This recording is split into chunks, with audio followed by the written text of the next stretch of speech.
नमस्कार, उत्तराखंड समाचार में आपका स्वागत है। मैं रागिनी बिंजोला। सबसे पहले मुख्य समाचार।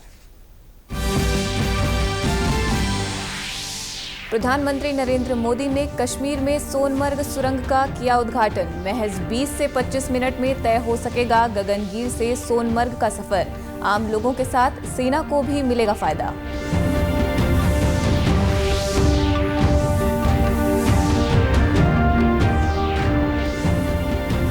महाकुंभ के अवसर पर प्रयागराज के त्रिवेणी संगम में लाखों श्रद्धालुओं ने लगाई पवित्र डुबकी।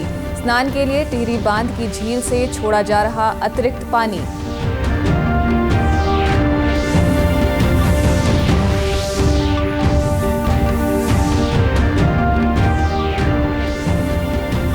मुख्यमंत्री पुष्कर सिंह धामी ने आज टिहरी और देहरादून में भाजपा प्रत्याशियों के पक्ष में निकाय चुनाव के लिए की जनसभा।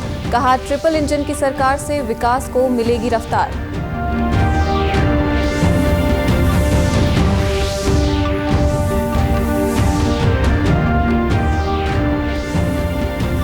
बागेश्वर में माघ महीने में लगने वाले उत्तरायणी मेले का रंगारंग झांकियों के साथ हुआ शुभारंभ। स्थानीय कलाकारों, हस्तशिल्पियों और व्यापार को बढ़ावा देना है मेले का उद्देश्य।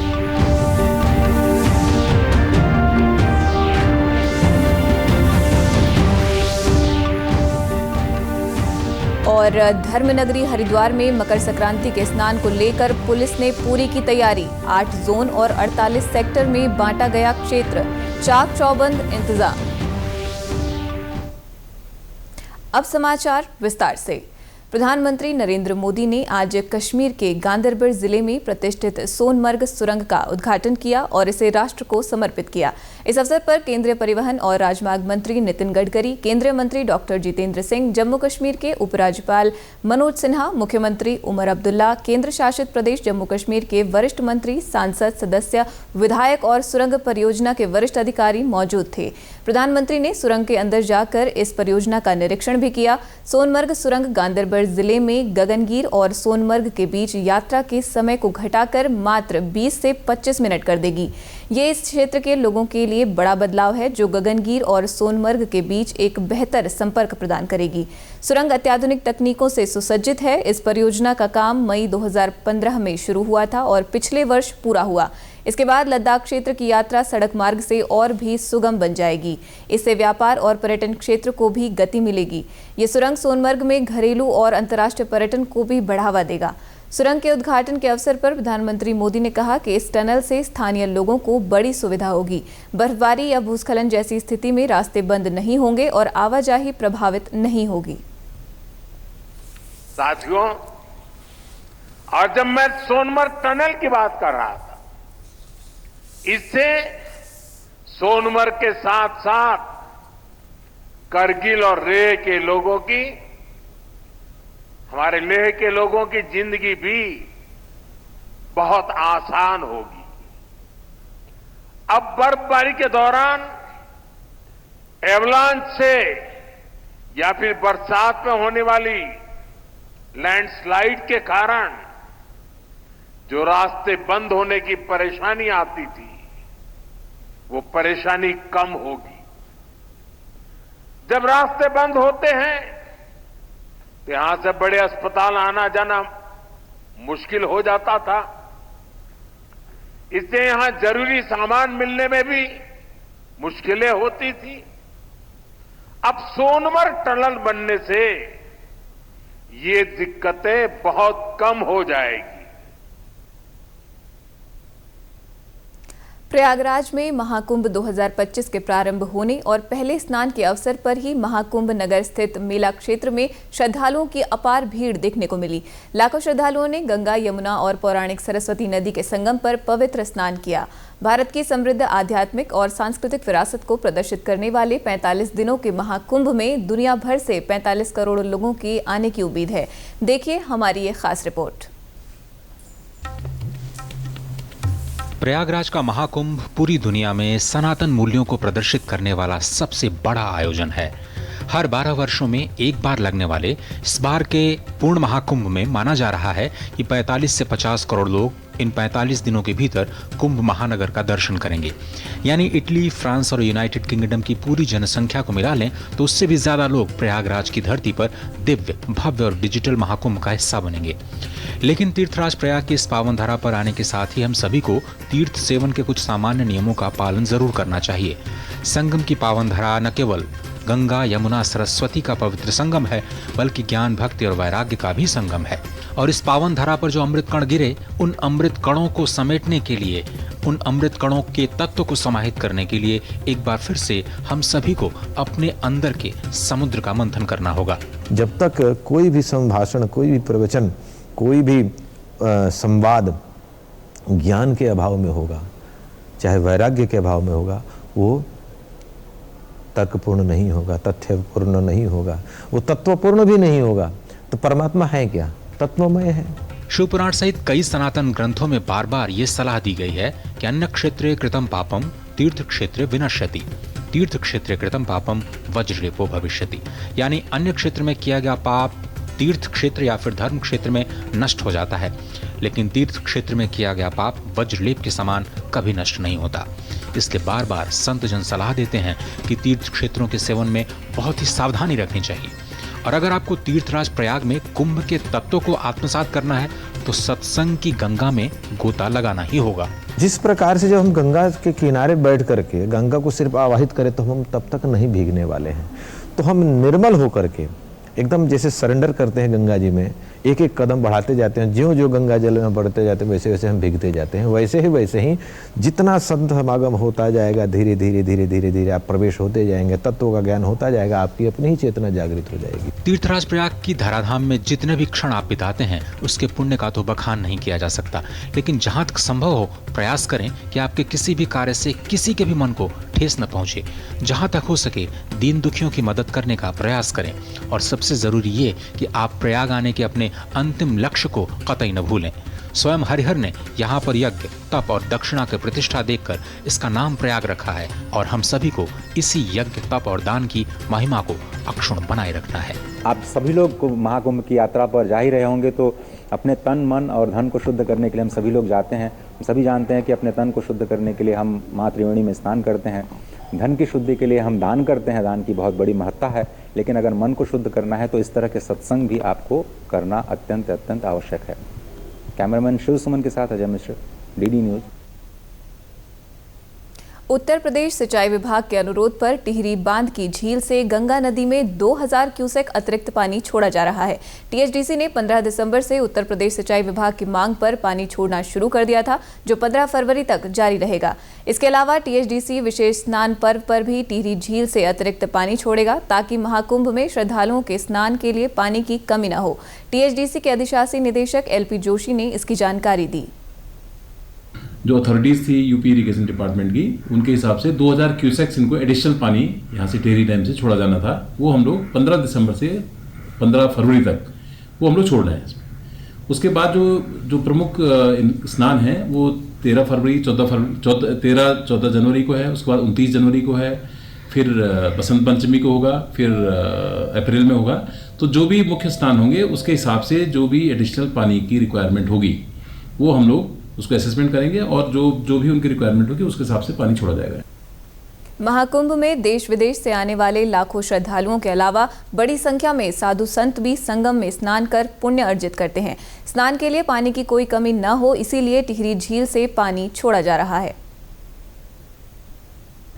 टिहरी बांध की झील जहां जल क्रीड़ा एवं पर्यटन के क्षेत्र में विश्व में अपना विशिष्ट स्थान बना रही है, वहीं धार्मिक आयोजनों के लिए भी यह अपनी महत्वपूर्ण भूमिका निभा रही है। उत्तर प्रदेश के प्रयागराज में हो रहे महाकुंभ के लिए टिहरी बांध की झील से 2000 क्यूसेक पानी, अतिरिक्त पानी छोड़ा जा रहा है, जिससे यहाँ वहाँ के श्रद्धालुओं को स्नान करने में कोई दिक्कत न हो। इसके अलावा टिहरी बांध की झील से महा स्नानों के अवसर पर अतिरिक्त पानी छोड़ा जाएगा। जयप्रकाश कुरेती, दूरदर्शन समाचार, टिहरी गढ़वाल, उत्तराखंड। मकर संक्रांति के पावन पर्व पर होने वाले स्नान को लेकर हरिद्वार पुलिस ने अपनी तैयारियां पूरी कर ली हैं। पुलिस ने पूरे मेला क्षेत्र को 8 जोन और 48 सेक्टर में बांटा है। सोमवार को मकर संक्रांति स्नान की तैयारियों को अंतिम रूप दिया गया। एसएसपी हरिद्वार प्रमेंद्र डोभाल ने बताया कि स्नान को लेकर सभी तैयारियां पूरी कर ली गई हैं। मेला क्षेत्र को जोन और सेक्टर में बांटकर पुलिस बल की तैनाती की गई है। इसके अलावा यातायात प्लान भी लागू किया गया है। इस स्नान में हम लोगों के द्वारा संपूर्ण पुलिस व्यवस्था को 8 मुख्य जोनों में विभाजित किया गया है, जिसमें डिप्टी एसपी लेवल के अधिकारी हैं और सेक्टर लेवल पर करीब 28 के आसपास सेक्टर हम लोगों ने बनाए हैं, जिसमें इंस्पेक्टर एंड अबव अधिकारी इसमें लगाए गए हैं। पीएसी हम लोगों को उपलब्ध है, अन्य जनपदों से भी फोर्स हमें मिला है। साथ में ट्रैफिक के लिए अलग हम लोगों ने एक अलग चैनल पे अलग अरेंजमेंट्स किए हैं, जिसमें जो डाइवर्जन प्लान है उसको लागू किया जाएगा। पुलिस व्यवस्था के तौर पे हम लोग पूरी तरीके से तैयार भी हैं और हमारे पास पर्याप्त साधन है। जो उम्मीद है इस स्नान को हम बहुत अच्छे तरीके से करा पाएंगे। इस पूरे स्नान में कम से कम हमारा जो सिविल पुलिस का करीब 400 के आसपास पुलिस बल है। बाकी पीएसी हमारी 3 कंपनी पीएसी है और अन्य विभागों को कुल मिलाकर करीब 1000 से आसपास हमारा जो पुलिस फोर्स है वो इस पर कंटिन्यूस एक्टिव ड्यूटी पर रहेगा। मुख्यमंत्री पुष्कर सिंह धामी ने आज टिहरी और देहरादून में भाजपा प्रत्याशियों के पक्ष में चुनाव प्रचार किया। उन्होंने चंबा नगर पालिका अध्यक्ष पद की प्रत्याशी शोभनी धनौला के समर्थन में प्रचार करते हुए श्रीदेव सुमन की मूर्ति और शहीद गब्बर सिंह नेगी के स्मारक पर माल्यार्पण किया। साथ ही रोड शो के दौरान स्थानीय व्यापारियों और जनता के साथ संवाद किया और सभी वार्डों के प्रत्याशियों के लिए समर्थन मांगा। जनसभा में मुख्यमंत्री ने कहा कि ट्रिपल इंजन की सरकार से क्षेत्र में विकास की रफ्तार तेज होगी।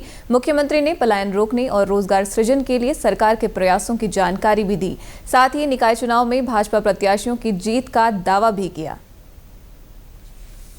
सभी लोग अब एक मत होकर भारतीय जनता पार्टी के जो प्रत्याशी हैं उनको जिताने के लिए मैदान में आ गए हैं और पार्टी बहुत बड़ी है। सभी लोग चुनाव में आना चाहते हैं, अपना कहीं प्रत्याशी बनने की सबकी अपेक्षा होती है। देशकाल परिस्थिति के अनुरूप पार्टी किसी एक मैदान में उतारती है और अब सारे लोग चुनाव की तरफ आगे बढ़ गए हैं और बहुत कम समय है। सब जगह निकायों में भाजपा की सरकार बनेगी, ट्रिपल इंजन लगेगा। टिहरी के बाद देहरादून के सेलाकुई और हरबर्टपुर में भी पार्टी प्रत्याशी के पक्ष में मुख्यमंत्री धामी ने जनसभा को संबोधित किया। जनसभा में उन्होंने बेरोजगारी, यूनिफॉर्म सिविल कोड, दंगा विरोधी और नकल विरोधी कानूनों के बारे में सरकार के फैसले साझा किए और कहा कि सख्त नकल कानून के जरिए बड़ी संख्या में बेरोजगारों को नौकरियां मिली हैं। मुख्यमंत्री ने कहा कि ट्रिपल इंजन की सरकार से स्थानीय विकास को बढ़ावा मिलेगा। लोगों में अपार जोश भी है, उत्साह भी है। उन्होंने पहले 2 सरकार बनाई है, निकायों में भी भाजपा की सरकार बनाएंगे, ट्रिपल इंजन की सरकार बनाएंगे और विकास 3 गुना तेजी से आगे बढ़ेगा। जो काम अभी रुके हुए हैं वो सारे काम होंगे। हम विकास को धरातल पर उतारेंगे। मैं सबसे निवेदन कर रहा हूँ, अनुरोध कर रहा हूँ कि जैसे उन्होंने 2 सरकार बनाई है वैसे तीसरी सरकार भी बनाने में अपना। आपको बता दें, राज्य में 23 जनवरी को निकाय चुनाव के लिए मतदान होगा। नगर निकाय चुनाव को लेकर देहरादून में राज्य निर्वाचन आयुक्त कार्यालय में सामान्य प्रेक्षकों की बैठक की गई। निर्वाचन आयुक्त सुशील कुमार ने कहा कि इस पूरी प्रक्रिया में प्रेक्षकों की महत्वपूर्ण भूमिका है। उन्होंने तैनात प्रशिक्षकों को स्थानीय निकायों की सामान्य जानकारी साझा की। साथ ही आदर्श आचार संहिता, प्रत्याशियों द्वारा अधिकतम व्यय की सीमा, मतदान और मतगणना से जुड़ी सामान्य जानकारी और मतदान प्रक्रिया में प्रेक्षकों की भूमिका की जानकारी दी। नगर निकाय निर्वाचन 2024-25 का जो प्रेक्षक, सामान्य प्रेक्षक नियुक्त किए गए हैं उनका प्रशिक्षण हुआ है। सामान्य प्रेक्षकों को जो भी चुनाव संबंधी निर्देश हैं, तैयारियां हैं, किस प्रकार से मतदान होना है, किस प्रकार से मतगणना होनी है और किस प्रकार आदर्श आचार संहिता का अनुपालन किया जाना है जनपदों में, इन सभी विषयों पर विस्तृत प्रशिक्षण दिया गया है। उनको निर्देशित किया गया है कि सभी मतदाताओं के लिए एक सुरक्षात्मक और निर्भीक और स्वतंत्र मतदान हेतु माहौल तैयार करें। राज्य निर्वाचन आयोग के निर्देश पर चुनावी नतीजों के त्वरित डिस्प्ले के लिए सूचना विज्ञान प्रौद्योगिकी के माध्यम से मतदान परिणाम पोर्टल बनाया गया है, जिसको लेकर आज प्रशिक्षकों ने कार्मिकों को ट्रेनिंग दी। गौरतलब है कि लोकसभा और विधानसभा चुनाव में नतीजों के त्वरित प्रदर्शन के लिए मतदान परिणाम पोर्टल का इस्तेमाल बीते चुनावों में किया गया, जिससे मतदाताओं को पोर्टल के माध्यम से हर परिणाम की जानकारी घर बैठे ही मिल जाती थी। उसी की तर्ज पर नगर निकाय चुनाव की मतगणना के दौरान मतदान परिणाम पोर्टल काम करेगा। इससे मतदाताओं, पत्रकारों और उम्मीदवारों को सूचना आसानी से मिलती रहेगी और उन्हें मतगणना स्थल पर जाने की जरूरत भी नहीं पड़ेगी। राज्य निर्वाचन आयोग के निर्देशानुसार एक मतदान परिणाम पोर्टल विकसित किया गया है, जिसके थ्रू जो हमारे काउंटिंग एडमिनिस्ट्रेटर और काउंटिंग ऑपरेटर है उनकी ट्रेनिंग करवाई जा रही है, जिसके थ्रू जो हमारे रिजल्ट पब्लिकेशन होगा जिस दिन 25 तारीख को, उस दिन सारा हमारा पोर्टल के थ्रू आपको विजिबिलिटी पब्लिक जो है वो देख सकेगी कि कौन सा प्रत्याशी आगे है, कौन सा प्रत्याशी जीत चुका है। सारे परिणाम को लोकसभा और विधानसभा के तर्ज पर ही इसको डेवलप किया गया है। तो इस तरह का पोर्टल हमारा आज ट्रेनिंग कराई जा रही है। यहाँ रुकेंगे एक छोटे से ब्रेक के लिए, आप बने रहिए हमारे साथ।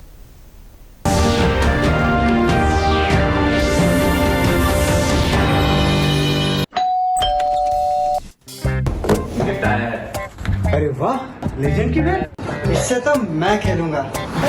फ्यूचर बैटिंग लेजेंड बैट, इसमें जिसका नाम लिखा है बैट उसी को मिलेगी। अरे यार देखा, अगर इस पे मेरा नाम नहीं लिखा होता तो कितनी दिक्कत हो जाती। इसलिए आरबीआई कहता है बैंक अकाउंट हो या बैंक लॉकर, उसमें नॉमिनी का नाम जरूर दर्ज करें ताकि आपकी जमा पूंजी उसी को मिले जिसे आपने नामित किया है। आरबीआई कहता है जानकार बनिए, सतर्क रहिए।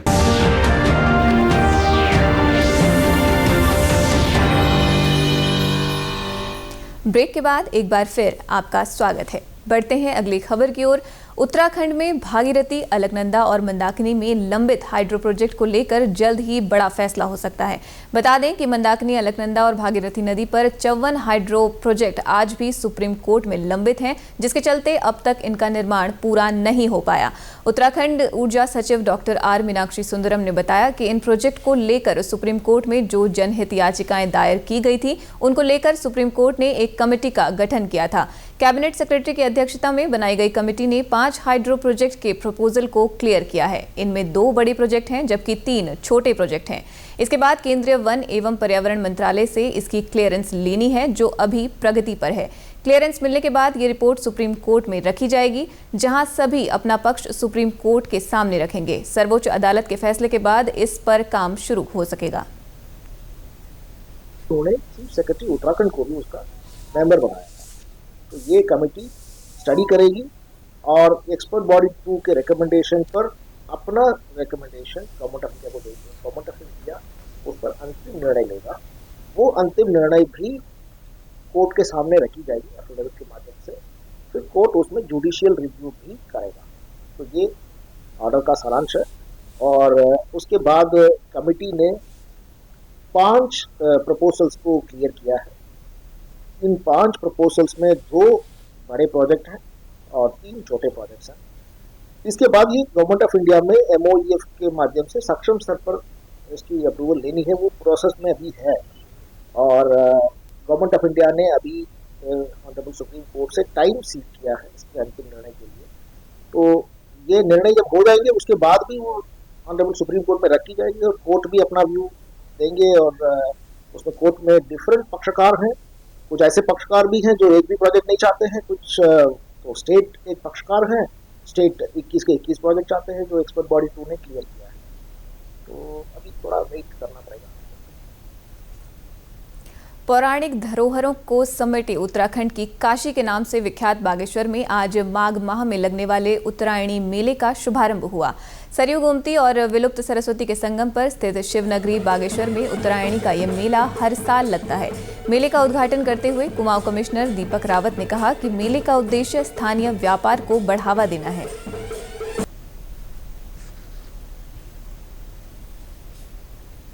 मेले के जितने भी हमारे यहाँ पे हैंडीक्राफ्ट्स लेके लोग आए हैं मेले में, हमारा जो हस्तशिल्प है, अन्य शिल्प हैं, इसको प्रमोट करना हमारी ड्यूटी है।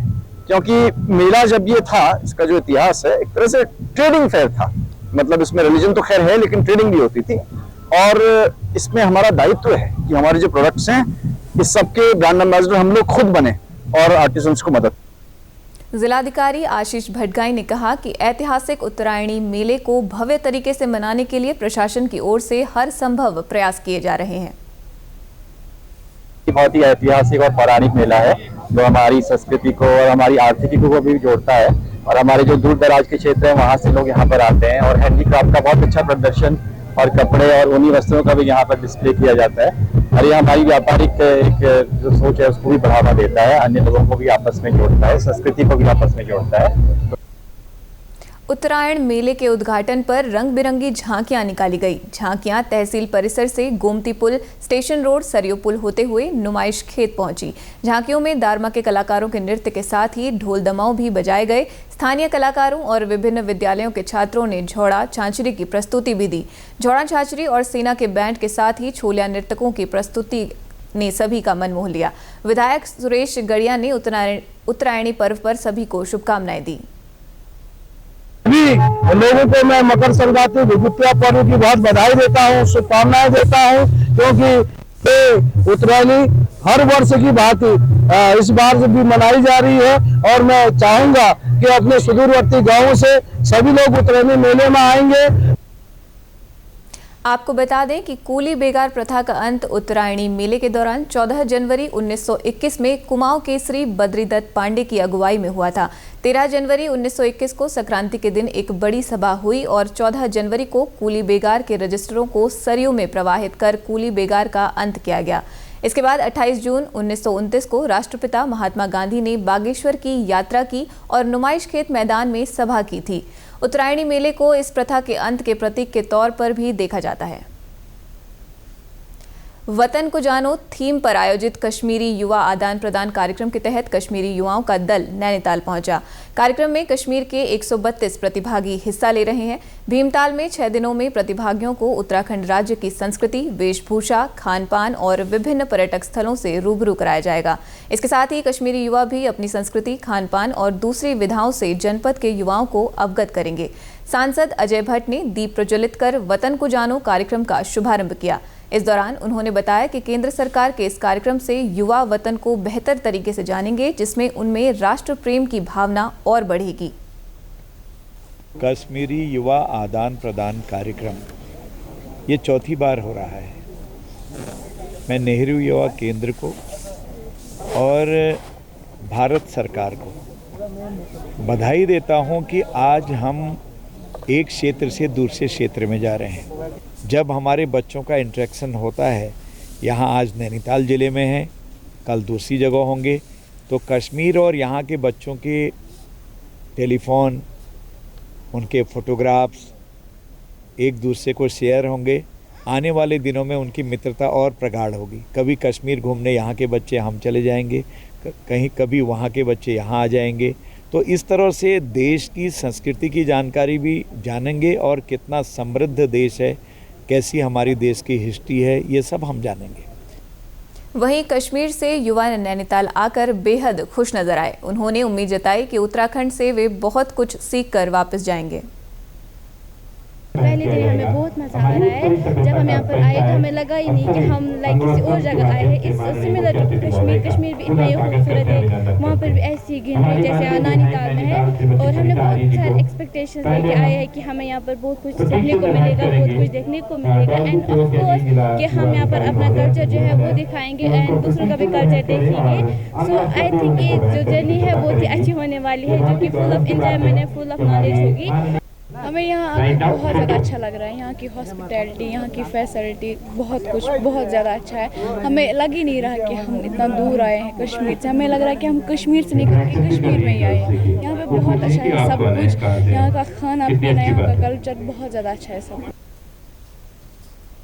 देहरादून के परिवहन कार्यालय में ड्राइविंग लाइसेंस बनवाने के साथ ही गाड़ियों का पंजीकरण, टैक्स जमा करने जैसी तमाम चीज़ों को लेकर लोगों को आवाजाही रहती है। युवाओं, महिलाओं और बुजुर्गों के साथ साथ दिव्यांगजन भी अपना काम करवाने के लिए लाइनों में लगते हैं। इसी के मद्देनजर आरटीओ सुनील शर्मा ने बताया कि बुजुर्गों और विकलांगों के लिए रैंप, रेलिंग के साथ साथ लिफ्ट लगाई जा रही है ताकि उन्हें अपनी किसी भी कार्य के लिए परिवहन कार्यालय पहुँचने पर दिक्कतों का सामना न करना पड़े।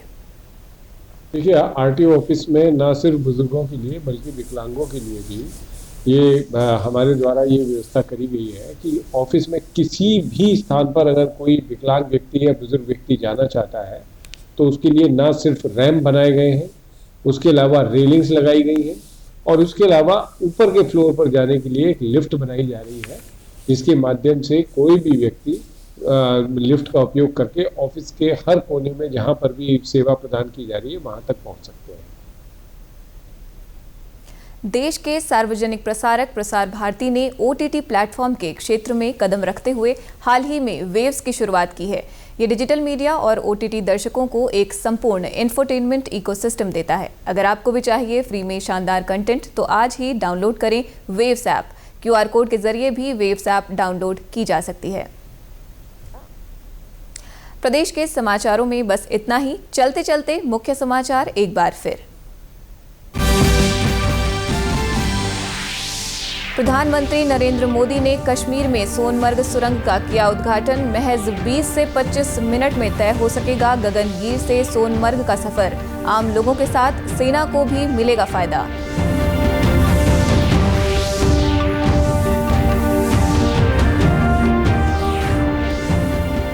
महाकुंभ के अवसर पर प्रयागराज के त्रिवेणी संगम में लाखों श्रद्धालुओं ने लगाई पवित्र डुबकी। स्नान के लिए टिहरी बांध की झील से छोड़ा जा रहा अतिरिक्त पानी।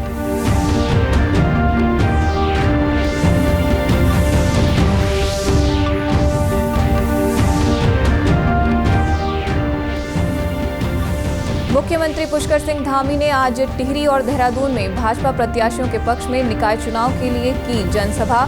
कहा, ट्रिपल इंजन की सरकार से विकास को मिलेगी रफ्तार।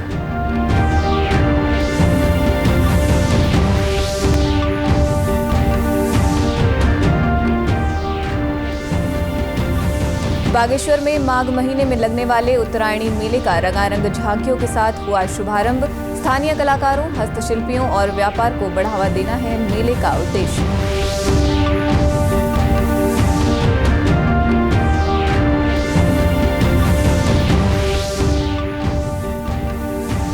और धर्मनगरी हरिद्वार में मकर संक्रांति के स्नान को लेकर पुलिस ने पूरी की तैयारी। 8 जोन और 48 सेक्टर में बांटा गया क्षेत्र।